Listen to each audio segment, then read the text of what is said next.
On July 10, 1981, in the small farming community of Skidmore, Missouri, a man was shot dead in broad daylight. Dozens of townsfolk watched. Some say nearly the whole town was there. Yet not a single person admitted to seeing what happened. The victim was Rex McElroy. Two outsiders, just another farmer. To Skidmore, he was something far darker. A bully. A predator. A man who terrorized an entire town for decades. But that day, under the unrelenting summer heat, his reign ended. With a shotgun blast that echoed through Main Street, Ken McElroy was executed not by one man, but by the silence of an entire community. And to this day, no one has ever been convicted of his murder. Pause. Low, ominous music rises. This is the story of Ken McElroy. It's the man who pushed a town too far. And the day Skidmore chose justice. On its own terms, but before we continue, don't forget to subscribe and turn on the notification bell so you never miss the forgotten crimes and hidden secrets of America's quietest town. Skidmore looked like a town lost in time.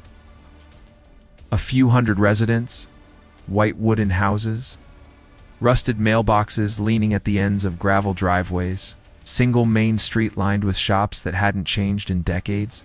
Neighbors waved to one another from tractors. Kids rode bicycles without fear of traffic. It was the kind of place where people still left their doors unlocked, where gossip traveled faster than the wind. But real change came slow. It was the kind of place where nothing truly bad was supposed to happen, but what no one knew was that Skidmore's peace had already been broken.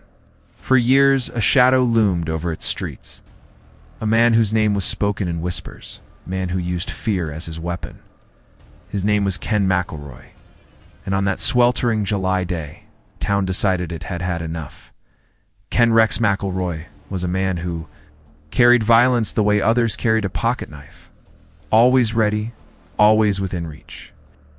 Born in 1934, he grew up poor, the 15th of 16 children in a struggling Missouri farm family. From the start, he seemed to fight the world, and he fought dirty. By the time he was a teenager, McElroy already had a reputation. He dropped out of school in the 8th grade and found work wherever he could, hauling odd jobs tending cattle. But work wasn't what defined him. Fear was. He carried a rifle in the back of his truck and a sneer on his face. Neighbors whispered that he stole livestock, gasoline, equipment, and dared anyone to accuse him. Most never did, because Ken McElroy had something else, a lawyer. A sharp, ruthless attorney named Richard Gene McFadden, who knew how to twist the law until it bent. Time after time, Ken was arrested. Time after time, he walked free. He was tall, broad, with piercing eyes that could unsettle even the bravest farmer. When McElroy stared at you, it wasn't just a look, it was a promise. Promise that if you crossed him, your life would become unbearable, and many lives in Skidmore did. He intimidated shopkeepers, bullied farmers, harassed women, and even targeted children. People said he would sit for hours outside someone's house in his truck, rifle visible on the dashboard, just watching, waiting, daring them to make a move. The law couldn't stop him. The courts wouldn't stop him, and the town was too afraid to rise against him until one day, the terror hit too close to home. It began with a simple incident, a piece of candy. In 1980, McElroy's daughter was accused of stealing from a small grocery store owned by a quiet couple, Ernest Bowe and Lois Bowenkamp. When the Bowenkamps confronted her, Ken McElroy made it personal. Days later, he parked outside their shop with a shotgun. And then he made good on his threats. One evening, he leveled his rifle and shot Bowe Bowenkamp in the neck. Miraculously, Bowe survived, but the message was clear. No one was safe. McElroy was arrested, charged with attempted murder. For the first time, the town felt a flicker of hope.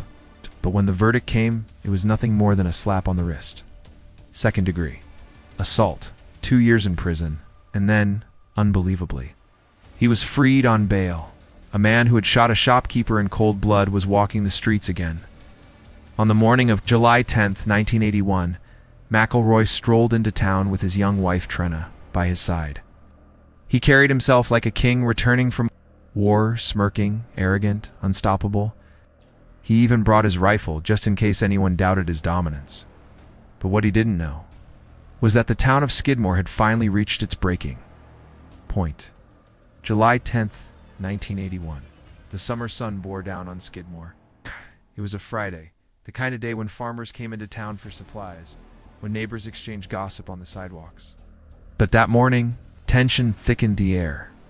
Word spread quickly. Ken was back. McElroy sat in his black Chevy Silverado, parked right on Main Street outside the D&G Tavern. His rifle rested in the rack of the rear window. His wife Trenna sat beside him, silent eyes darting nervously as townsfolk gathered across the street. Inside the tavern, whispers turned into mutters. Farmers, shopkeepers, mothers, fathers, people who had lived under McElroy's shadow for years. They all knew what he had done to Bo Bowenkamp. They all knew he was out on bail, flaunting his freedom, mocking the justice system, and they all knew something else. If nothing was done, it was only a matter of time before someone else was shot. That morning, a meeting was called. Dozens of townsfolk gathered in the Legion Hall just a block away. The question was whispered but unmistakable. What are we going to do about Ken McElroy? No official vote was taken. No hands were raised. But the silence in that room spoke louder than words. For the first time, the town had reached a collective decision, unspoken but understood. McElroy left the tavern, climbed into his truck, and started the engine. He lit a cigarette, leaned back in his seat, and smiled. He had won again, and he knew it. But this time, the town didn't scatter. Instead, men and women stepped out of shops. They lined the sidewalks. They stood in the street. Farmers with weathered faces, mothers clutching children, business owners who had been terrorized for years. Dozens of eyes fixed on him. McElroy smirked, tapping the ash from his cigarette. But beneath the heat, something shifted. For the first time, it wasn't fear in their eyes. It was resolve. And then, it happened. The first shot rang out, then another. Then another. Glass shattered. Smoke filled the air. McElroy slumped against the wheel, his cigarette still smoldering between his fingers. When the echoes faded, Ken McElroy was dead. His truck idled silently, bullet holes marking the end of his reign. His wife, Trenna, screamed. But when she looked around, she saw nothing but a wall of silence. Dozens of faces turned toward her, yet no one moving, no one speaking. The execution had been carried out in broad daylight. Dozens, maybe 100, people were there. But when the sheriff arrived hours later and began asking questions, a strange truth settled over the town. No one had seen anything. Skidmore had spoken, not with words, not with laws, but with silence. When the smoke cleared, on Main Street, the sheriff's office was left with the kind of crime scene they had never imagined. Ken McElroy lay slumped in his truck, his body riddled with bullets. Trenna, shaken and hysterical, begged officers to arrest the men she swore she had seen pulling the triggers. But when investigators turned to the crowd of witnesses, nearly the entire town of Skidmore, they were met with blank stares. Didn't see a thing. Didn't hear it. Just turned around when it was already over. It was as if an unspoken pact had been sealed in blood. The FBI was called in. Detectives canvassed the streets, interviewed residents, pressed for leads. Over 40 people had been standing within feet of McElroy's truck. Yet every account was the same. No one saw who fired the shots. It was, investigators realized, a collective refusal. A wall of silence stronger than any alibi. Even Trenna's testimony, naming several men she believed were responsible, fell apart in court. Her words were her word alone, pitted against an entire town unified in denial. The coroner's report listed multiple calibers of bullets, suggesting more than one weapon had been fired. But the rifles were never recovered. No fingerprints were found. No evidence tied to any single individual.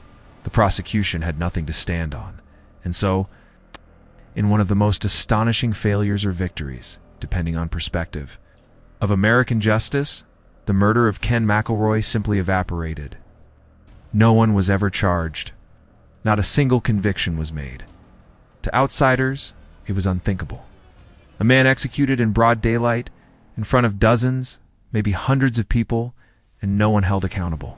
Newspapers across the country plastered headlines about the town that got away with murder. Skidmore became a symbol not just of rural justice, but of what happens when an entire community decides enough is enough. But inside Skidmore, life went on. Shops reopened. Farmers tended their fields. The town went quiet again, perhaps quieter than ever. Yet under that silence, something lingered. Some residents admitted years later that the town had lost something that day. Its innocence, yes, but also a part of its soul. Because while many agreed McElroy deserved his fate, the way it happened left scars that never truly healed, and still, questions remain.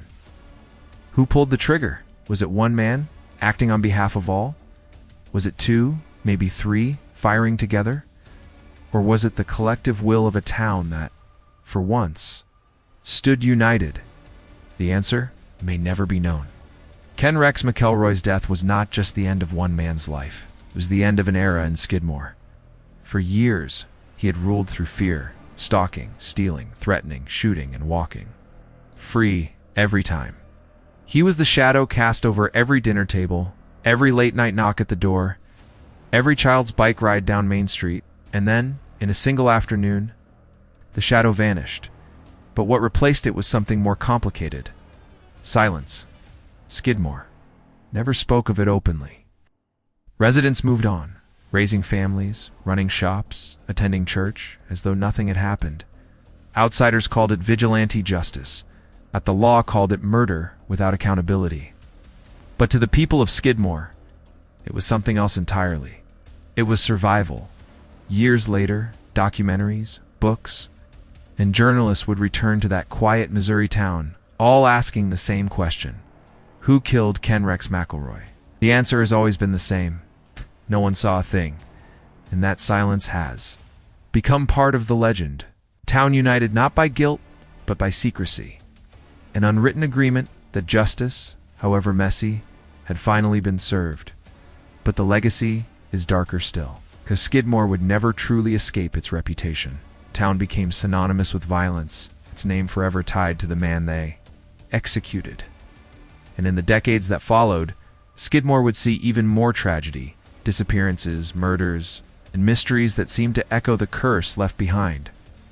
Perhaps justice was done, perhaps not. But one truth remains unshakable. On July 10, 1981, the people of Skidmore chose silence over law, and unity over fear. And sometimes, silence speaks louder than any gunshot. If you want to uncover more stories like this, crimes buried in silence, murders too disturbing for the headlines, don't forget to subscribe and turn on the notification bell. Because here, on Quiet Town Crimes, every quiet street has a secret, and every secret has a story.